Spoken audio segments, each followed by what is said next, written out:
Alright, we're back in the studio. I was having work done here, so I was broadcasting from my apartment for some time, but now we're back.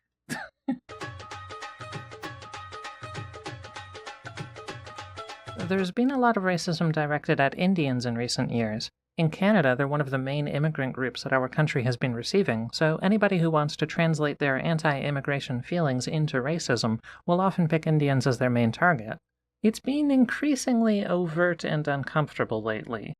When I was younger, it was more likely that mention of an Indian immigrant would invoke a doctor, a pharmacist, or engineer, or some other skilled job like that. They were a model minority for a time, but the sheer number of people coming in from India rapidly increased, and now many of them are students, meaning they're younger people who don't already have established careers, and therefore, while they're studying, often end up in low-skill jobs like working retail or driving delivery. Meanwhile, earlier this year, there was a disagreement on the American right about that country's immigration policies, specifically regarding a classification called the H-1B visa. This triggered a flare-up of anti-Indian racism of a different sort, where Indian workers are seen as competitors to the American tech sector, coming in and undercutting all those 20-something white guys who want to be software developers and the like.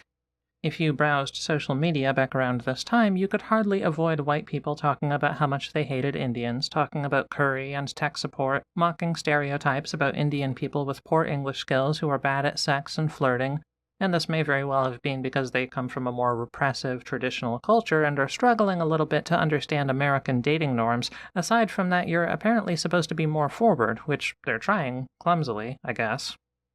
This hatred for Indians became even more generalized on the internet, where there's often no specific person who's the target, but Indians as a group or Indian society in the abstract. It's not hard to find examples of what I'm talking about. I just randomly opened Twitter today and, oh, look, my front page has this post from Real Spexzo. I have no idea who this person is.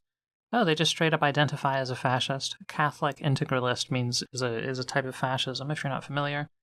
Prove you're not Indian by saying, I hate Vishnu. Why do we want to prove we're not Indian? One of Hinduism's fake 500 million gods. Ugh, like, what is this?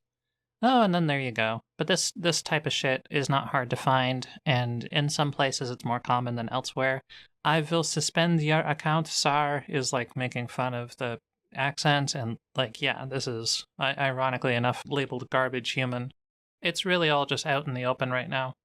The amount of vitriol that I've seen directed at what are effectively just random innocent people has really only made me more curious to expand my knowledge and understanding of Indian society and of the lives of these people who have been coming to our countries. The first thing that I try to get people to understand is that it's sort of crazy we stereotype or generalize Indians at all, considering India is an enormous place and is incredibly internally diverse.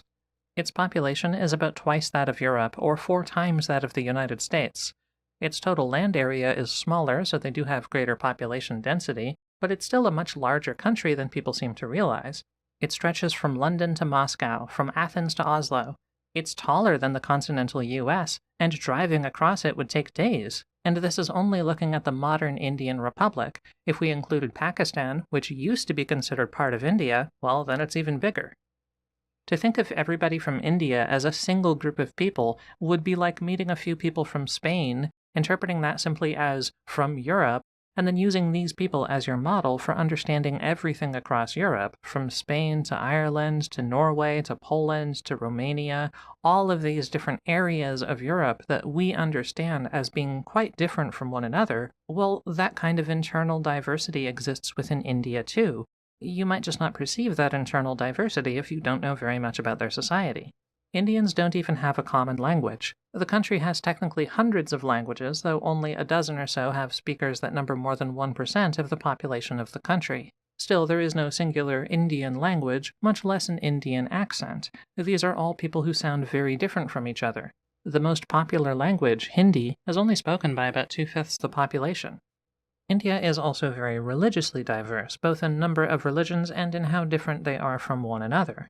America was historically known for its religious diversity compared with any European country, but all of its different religious views were really just flavors of Christianity. India has been the birthplace of 4 major world religions: Buddhism, Hinduism, Jainism, and Sikhism. Indian society was also significantly impacted by Islam after Muslims came to the region in the 13th century. Though there were periods of conflict, there were also centuries during which India was a land of religious pluralism, where Muslims, Hindus, and other groups worked alongside one another in government, and the emperor patronized multiple religions. Today, even after much of the Muslim population split off to make Pakistan in the west and Bangladesh in the east, India itself still has over 200 million Muslims, making it one of the top countries in the world by Muslim population, and that's only 15% of their 1.4 billion people.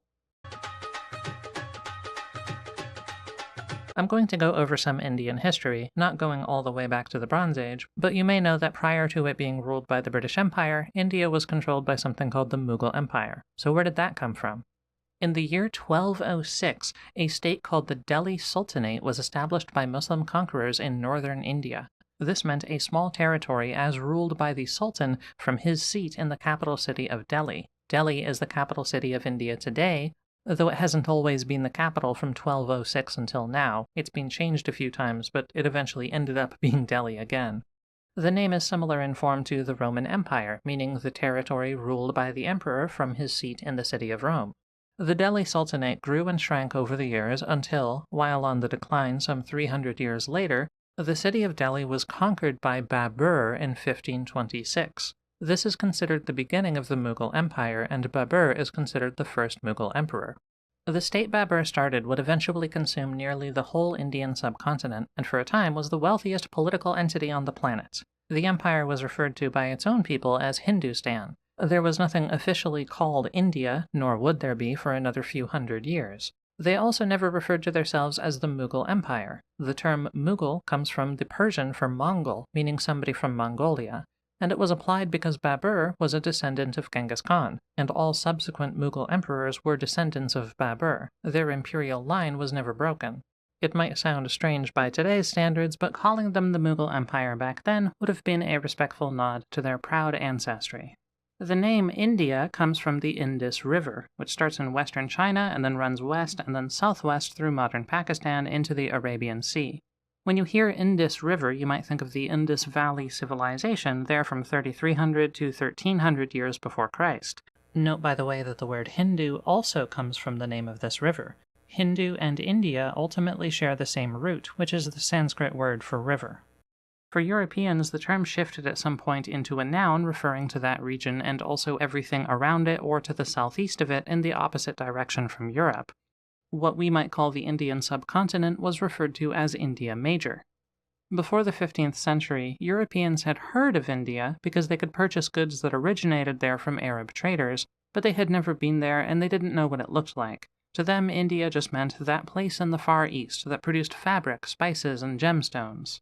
This is why all the countries and islands of Southeast Asia came to be known as the East Indies, because they were all being grouped in as part of that same general civilization, just the east side of it. So practically speaking, India included anything to the south of China. While we're here, by the way, the West Indies were so called because when Europeans first landed there, they believed they were on uncharted islands east of Japan that would eventually meet up with the East Indies if they kept going west, sort of like one big archipelago. This is because they mistakenly thought that Asia stretched further east than it actually does, though some people now misunderstand this as being that Europeans thought they were in the modern country of India, which they definitely didn't.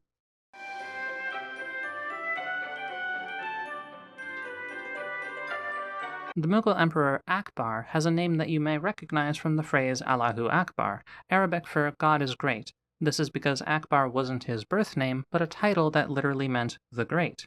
This reminds me of how we now most know the first Roman emperor as the name Augustus, but that wasn't his birth name, it was a title given to him later in life meaning the Great or maybe the Majestic. In some English texts on the topic, I've seen Akbar referred to as Akbar the Great, even though Akbar already means great, because they want to make it clear that this guy was remembered as the Great One. Babur was the first Mughal emperor, but Akbar was the first great Mughal emperor, being in power for 50 years, okay, well not 50, almost 50 years, 49 years, and also overseeing a period of massive expansion of their empire. It was near the end of Akbar's reign that British traders first landed in India, and the prospect of trade with the Far East is what led to Elizabeth I signing a royal charter in 1600 to create the British East India Company.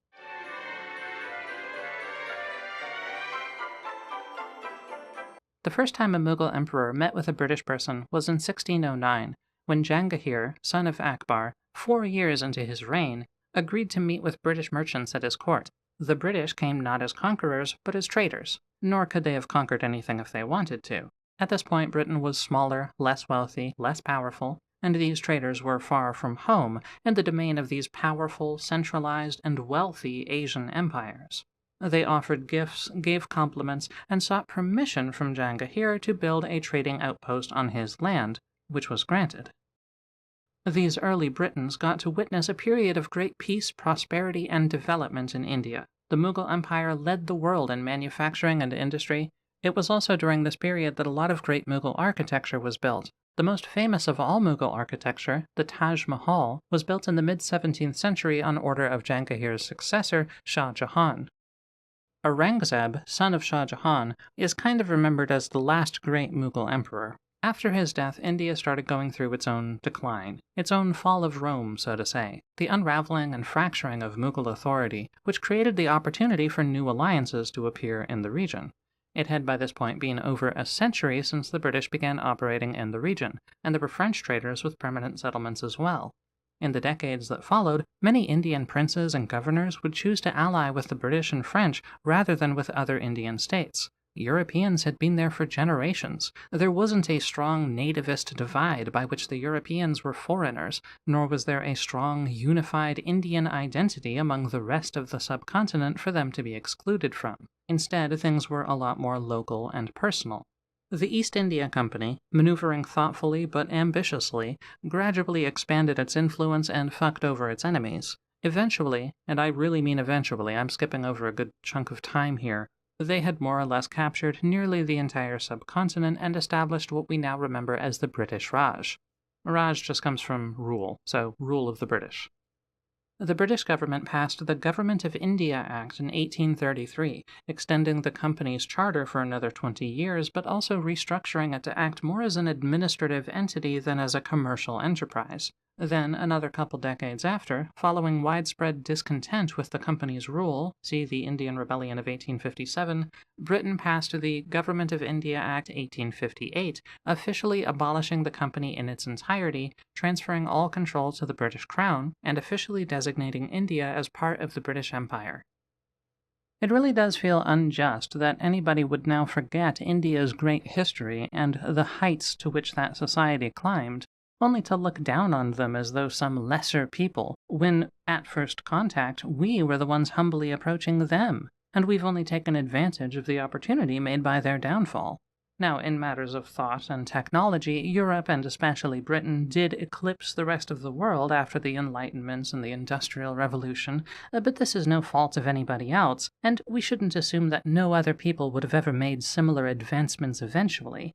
Even somebody with a very harsh view of other cultures, that feels a sort of disdain toward a tribal society that is well adapted to its environment but which never had the accumulation of wealth for tall buildings or electricity, should be able to find things about Indian society to respect. They had a lot in common with us.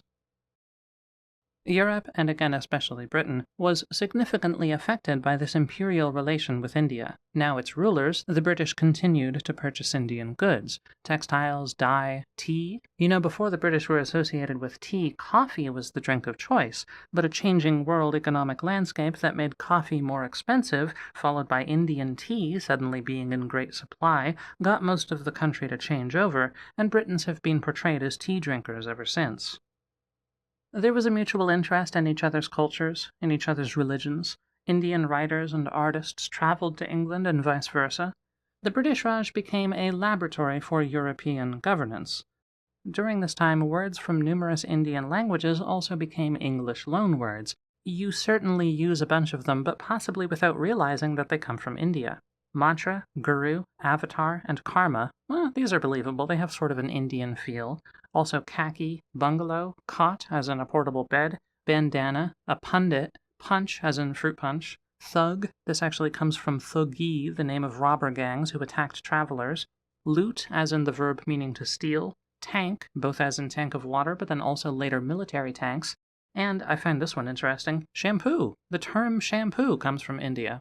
I wonder what we would have called it otherwise. Hair soap? There was chauvinism on the part of many Britons, who viewed their culture as being better than the culture of India. The more progressive Whigs in Britain were at times the most guilty of this, viewing their enlightened thinking as something that put them ahead of the rest of the world. Thomas Macaulay, a British politician who played a major part in India's education policy, famously wrote, or maybe I should say infamously wrote, that a single bookshelf of a European library was worth more than all of the literature in India, Asia, and Arabia put together. This feeling of being the enlightened superiors was used partly to justify British rule. Why is it that we British are ruling over this other country on the other side of the world is a question that many in the public would want an answer to, and Britain had at this time an answer in the form of its self-image as an enlightened country that would deliver good governance along with the saving faith of Christianity. That's right, we need to save people by teaching them about Christ, so they don't go to hell. It's rather kind of us if you think about it. But to fulfill that narrative, they needed to get people to think that India would be terribly mismanaged without British governance, and one of the ways they did this was by outlawing certain types of barbarism, most memorably something called Sati. Sati is an ancient concept. When a married man died, we throw his body onto a funeral pyre, and then we throw his wife on there too for some reason, burning her alive. Why in the world would any culture do something like this? It sounds obviously antithetical to any sort of community. I mean, it would be terrorizing, it would just be a waste of an able body. Perhaps it was only in special circumstances, as some kind of ritual. Maybe it was voluntary, but some women who had very few options in life after their husbands were gone would just kind of give up and die with him, but then people later venerated it culturally. Or maybe it kinda wasn't even a real thing at all, and we just mistranslated some old texts that had something to do with widows and funeral pyres. There is still debate about to what extent Sati happened, in what circumstances, and for what reason, but nonetheless, Britain banned it. But at the time that Britain banned Sati, no European had ever actually witnessed it happening. It was just something they heard of, a rumor, sort of. Did you know that people out in the country, sometimes they burn women after their husbands die? And then the British rulers proudly declared they were going to restrict this horrific practice going forward. This whole thing was basically presented to the British public as an example of the moral deficit of the Indian population and a moral victory for us, a demonstration of our superiority. I mean, did these backwards people not ever think that maybe burning people alive is bad? The legacy of this propaganda, the idea that Indians were burning women alive before the good British came and put a stop to it, has lived on in people's minds to this day, hundreds of years later. Every now and then, if you browse the racist parts of the internet, you'll see people bringing it up as evidence of how terrible Indians are. In related news, there's still people who believe that Napoleon was a really short guy. British war propaganda is a powerful force. In the intervening period, religious tension in India grew, though much of it was the result of British policy meant to pit them against each other. Divide and conquer. Everywhere that Britain ruled, it seems, they identified the relevant social groups within that population, granted some privileges to one over the other, and navigated the resulting conflicts to their advantage. Instead of having all these different people unite against the British, it would be preferable if Muslims viewed Hindus as the real threat to their interests and cozied up with the British government against the Hindu majority. Yes, this creates a very favorable playing field for us as the minority foreign rulers. This attitude and approach to government being pervasive in the country for so long likely contributed to the religious and political divide that lingers to this day, in a sad contrast with some of India's history prior to British rule.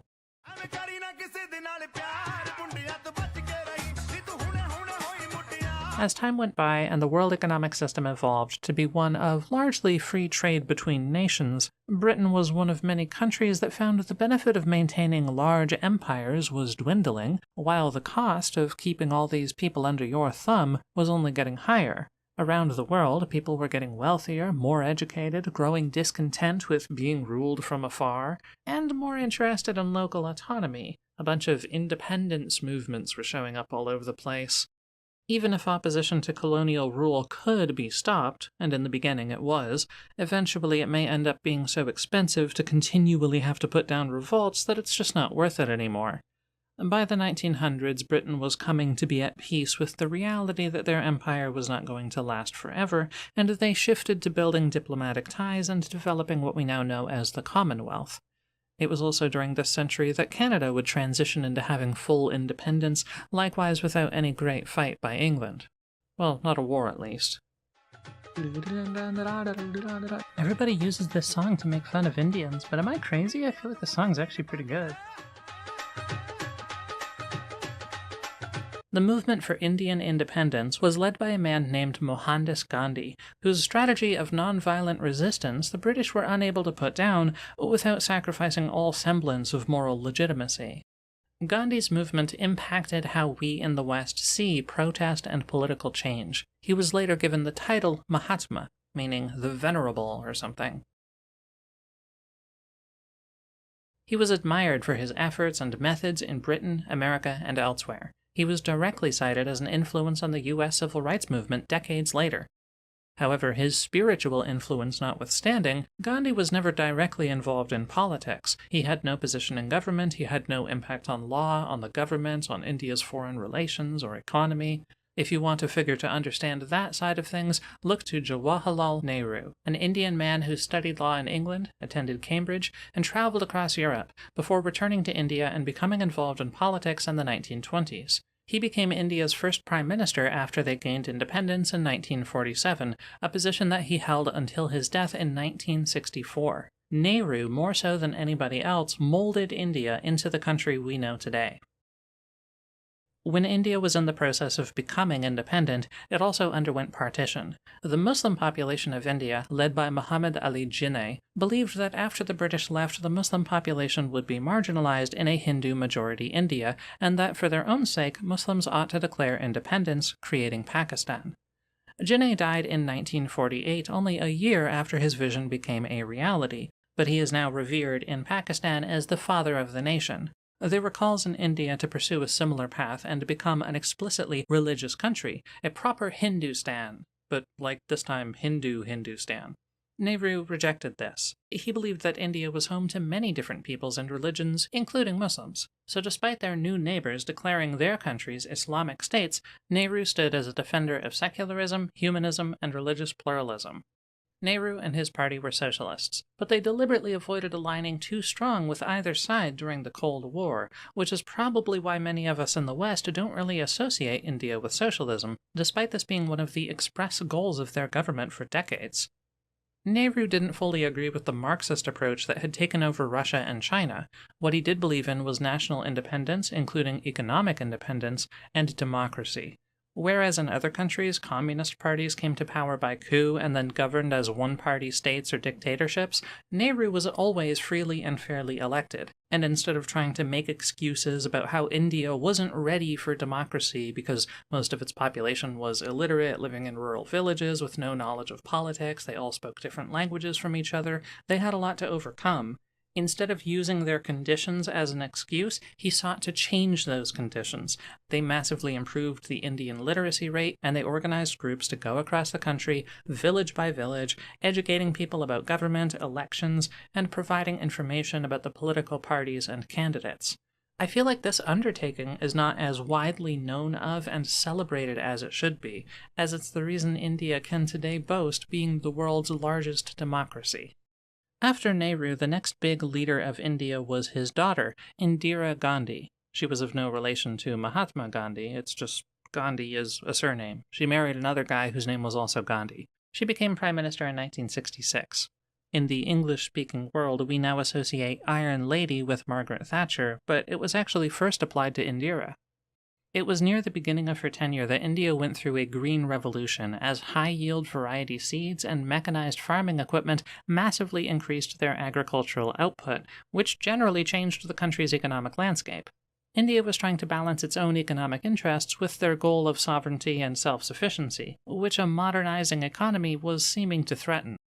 The world economy was transitioning alongside the neoliberal ideas of the 1970s and 80s. Foreign companies were becoming interested in investing in Indian agriculture, but the accumulation of land and capital in a few landholders was working to the detriment of small farmers. But this wasn't a big deal, at least not yet. India had been very protectionist for decades, and they hadn't yet shaken all that off, so the transition here was pretty slow.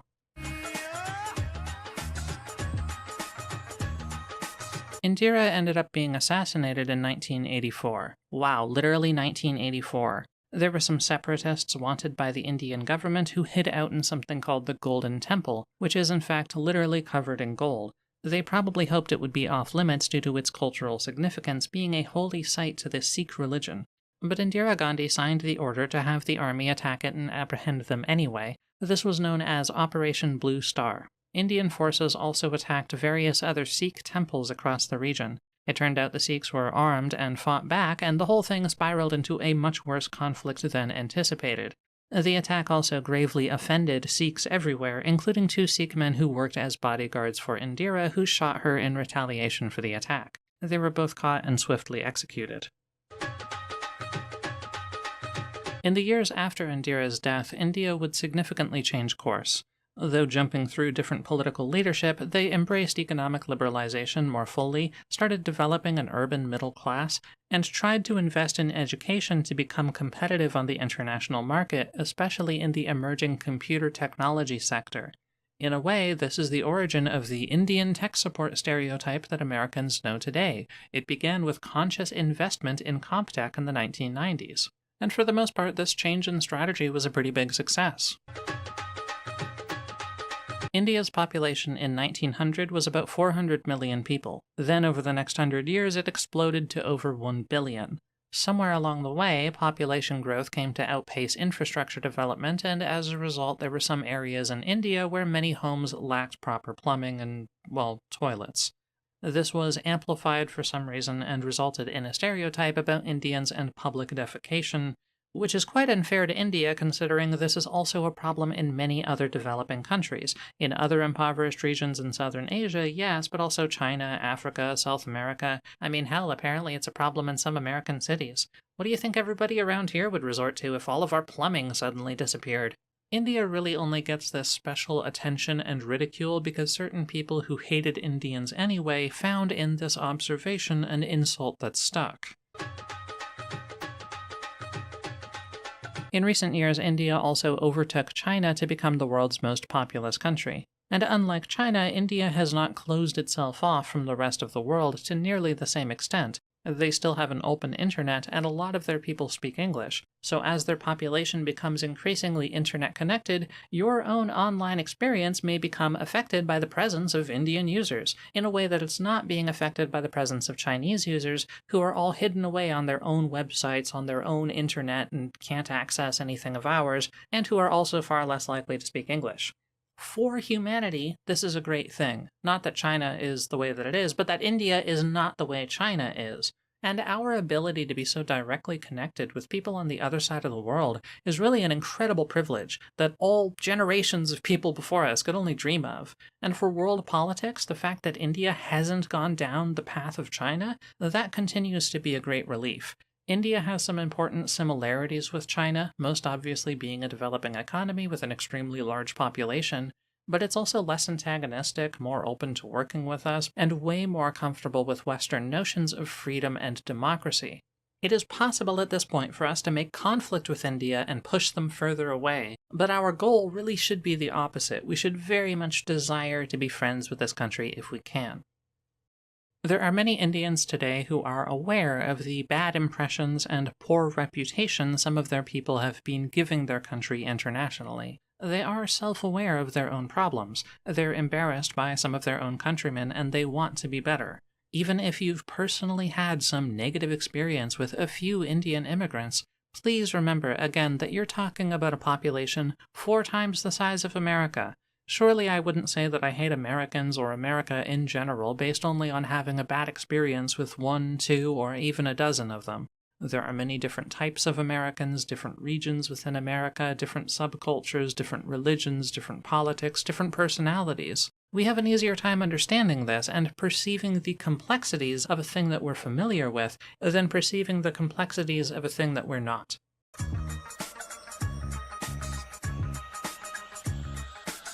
Now, I'd like to also provide some information about the 2 groups of people you're most likely to encounter if you meet Indian immigrants, and those are Sikhs and Hindus.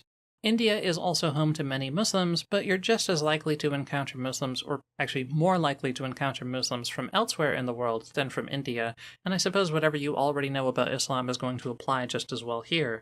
I feel like the average person already knows a fair bit about Islam, but Sikhism and Hinduism? A lot of people don't know anything about these religions.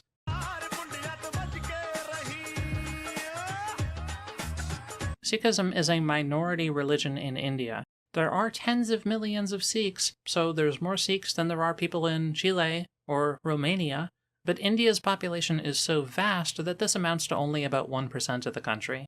However, for being such a small subset of their population, we're especially aware of them in the West, in part because of how frequently they emigrate. Here in Canada, roughly a third of immigrants from India have been Sikhs. Almost all the rest have been Hindus and Muslims. Sikhism was founded in the late 1400s based on the teachings of a line of 10 gurus that carried on until the 1700s. This is the origin of the word guru in English. Today, Sikh teachings are represented by their holy text, the Guru Granth Sahib. In the early days, Sikhs endured persecution for refusing to convert to other religions. Their faith, unlike others in the region, rejected the caste system and promoted gender equality. Sikhs today are known for their beards and turbans, which are considered holy in the Sikh religion. They're not supposed to cut their hair. They believe in something called the 5 Ks. I don't think their language has the letter K, but I assume that in their language these words also begin with the same symbol or whatever. Their hair, a wooden comb, an iron bracelet, special underwear, and a ceremonial dagger. They're supposed to have these things on them at all times. They believe in totally embracing the body that God gave them, which is why they don't remove any hair. But they also believe it's good to keep that body orderly through regular grooming, which is why they have the comb. Sikhism is a monotheistic religion. They accept converts, but they don't proselytize. A Sikh place of worship is called a gurdwara, roughly meaning a place of the guru, and they're often known for the traditional practice of langar, which literally means kitchen. They provide free meals, usually vegetarian meals because they're all vegetarians, to all people, regardless of their religion, their gender, their caste, their economic status. Sikhism is very egalitarian, and it promotes in its followers a sense of duty and service to others called seva. And one of the ways that they perform seva is through langar. So they work in service to their community, and they keep to themselves instead of proselytizing. So you can see why some people like them as immigrants. Sikhs have been part of many noteworthy political disputes with the Indian government, including the assassination of Indira Gandhi as revenge for Operation Blue Star. I mentioned that earlier, but I didn't really mention the background for why Operation Blue Star happened. I said there were separatists who hid out in the Golden Temple. What kind of separatists? The Sikh population is mostly concentrated in a northwestern Indian region called the Punjab, or just Punjab. It's kind of like Ukraine. I think people used to say the Punjab, but now it's become more common to just say Punjab. There's a Sikh nationalist movement that aims to achieve political independence for this region as the only place in the world where Sikhs are the majority. They refer to this proposed region as Khalistan, derived from Khalsa, which is this word that refers to followers of Sikhism who have been properly initiated. It's kind of like if there were a noun that just referred to the Christians who had been baptized. In 2023, the Indian government had a man in Canada named Hardeep Singh Nijjar killed because he was a Sikh leader who supported the Khalistan movement, which the present-day Indian government strongly opposes.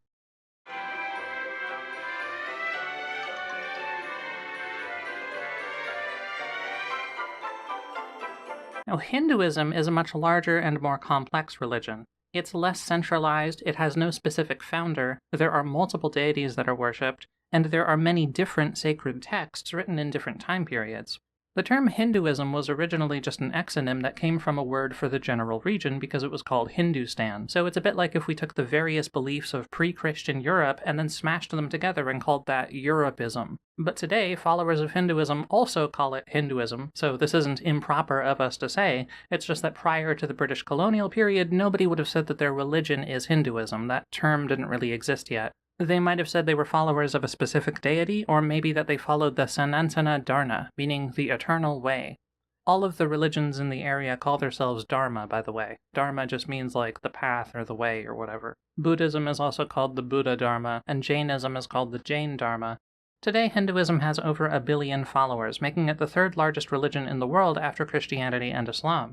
It began during what we call the Vedic period, between 1500 and 500 BC, when tribes were first migrating into the Indian subcontinent and when the Vedas, the oldest of the sacred texts, were first written, though their content doesn't really flesh out a whole religion yet. It's mostly chants, rituals, meditations, things like that, and the exact time when they were written is, well, pretty fuzzy. A few centuries later, from say 800 to 200 BC, came texts called the Upanishads, which really established the foundation of Hindu philosophy and introduced the core concepts that you've probably heard of. Hindus believe there is one ultimate reality called the Brahman, and that every soul is just one part of this divine reality, cycling through it via rebirth or reincarnation as influenced by one's karma, meaning the moral sum of your actions in this life. The goal of Hindu philosophy is to break free from that cycle by achieving moksha, meaning liberation, which you accomplish through self-realization and devotion to the gods. They worship numerous gods, the most well-known of which are the triple deity of Brahma, Vishnu, and Shiva, the personifications of the cosmic forces of creation, preservation, and destruction, together called the Trimurti. It looks really similar to Trinity, because that's basically what it means. The other gods are usually either directly related to these three, or actually are these three, just in a different form. Lakshmi, for example, a goddess with 4 arms, is Vishnu's wife, and the gods Krishna and Rama, whose names you may recognize, are actually reincarnations of Vishnu. It does feel a lot like reading about ancient Greek or Roman mythology with the pantheon of all these different characters. Hindu festivals are numerous and colorful. The most popular is called Diwali, the Festival of Lights, which symbolizes the triumph of good over evil.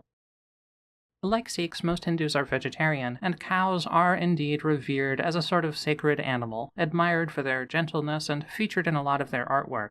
There have been laws against cattle slaughter at various times in history, and there has been conflict at certain points when Hindu-majority governments tried to outlaw cattle slaughter, even for the Muslim population who don't share this admiration for cows, which of course the Muslim population strongly objected to because it just felt like Hindus forcing their Hinduism on them, so...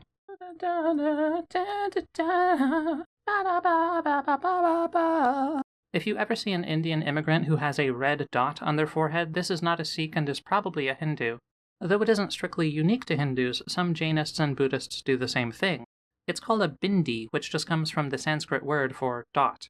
It's not always a strictly religious practice, it can just be done for cultural reasons, and it's popular across much of southern Asia. For Hindus, the common explanation is that it represents your ajna, or your third eye chakra, which is just this spot on your head that symbolizes your unconscious mind, or your intuition and wisdom, or, something like that, some kind of inner self-awareness. But functionally speaking, the tradition became that Hindu women would wear a red bindi to indicate they were married, so it's kind of like their version of a wedding ring. However, there is no strong guarantee that somebody is married if they have a red bindi.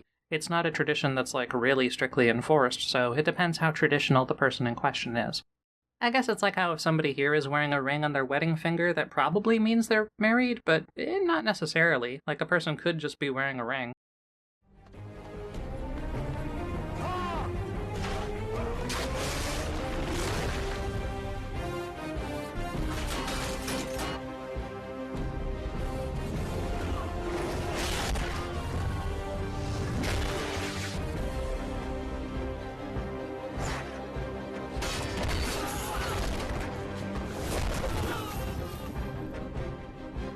For a few seconds I used a clip from Daler Mendy's music video, Tunak Tunak Tun. I love this dude. He just seems like he's always having a blast in all these stupid videos.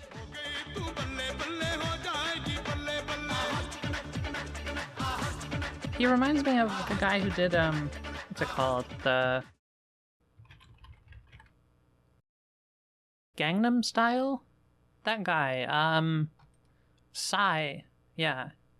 He has that same kind of energy, right? Like, they're both just a little silly and just enjoying... Oh, actually, Mendy came first, didn't he? Well, whatever. That other song, the one I threw in during the little scene transitions, is called Mundian Tibak Ki. It's been around for a while, but it made kind of a meme resurgence with, like, Gen Z bullshit making fun of Indian stuff. I think because of the... I don't know what instrument this is, but the intro... Whenever people want a stereotypically Indian-sounding music, this has become the thing that they grab. There's also a lot of music by Hindis, of course. There's like 100 times more of them than Sikhs, and they have the whole Bollywood film industry and whatever.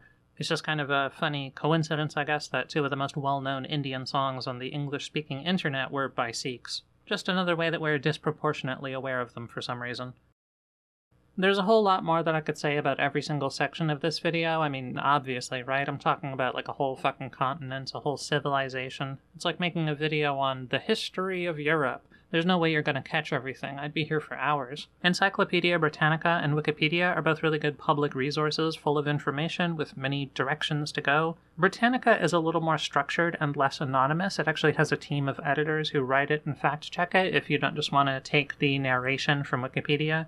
The goal of Wikipedia as a resource is to provide the minimum verifiable truth, meaning it's good for collecting or verifying discrete facts because all the information is generally going to be true and well-sourced, and because of that it's a good place to start for many topics, but what can be difficult is how you weave those facts together to tell a story, making sure that you're giving appropriate weight to everything and how all the things relate to one another.